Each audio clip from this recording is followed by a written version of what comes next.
Hello everyone, আমি Priya. Welcome back to my another mini blog. আজকে সকালবেলা পড়া ছিল, তাই সকাল সকাল রেডি হয়ে চলে যাই পড়তে।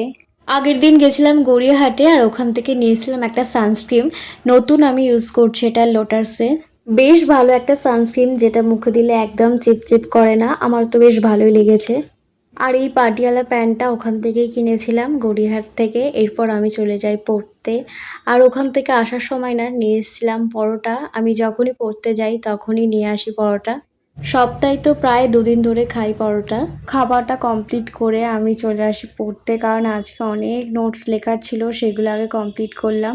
স্নানটা সেরে এখানে লাঞ্চ করে ফেলি। আজকে লাঞ্চে থালিতে ছিল আলু ভাজা, ডিম ভাজা, এদিকে ডাল। দুপুরে খাওয়ার পর না টানা ঘুম দিয়েছিলাম, যার কারণে বিকেলবেলা উঠেই আগে ঠান্ডা জল দিয়ে মুখ দিয়েছিলাম, কারণ এত গরমে আর এমনি জলে হয় না। তাই আগে ফ্রেশটা আগে ক্লিন করলাম। সন্ধেবেলা এখানে আমি চা বানাচ্ছিলাম, আর আজকে চায়ের দায়িত্বটা আমার ওপর ছিল, তাই বানিয়ে নিয়েছিলাম চটপট করে।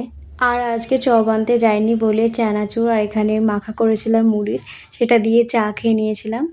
এবার ভাবছি গরমে একটু চাটা কমিয়ে দেবো, কারণ চাটা এত গরমে খাওয়া যাচ্ছে না।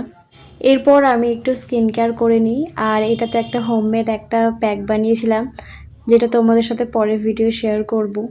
এদিকে 10:30 বাজার পর মা খেতে ডাকছিল, আর আজকে খাবারে ছিল দুধ ভাত আর আলু সিদ্ধ। আজকে বাই।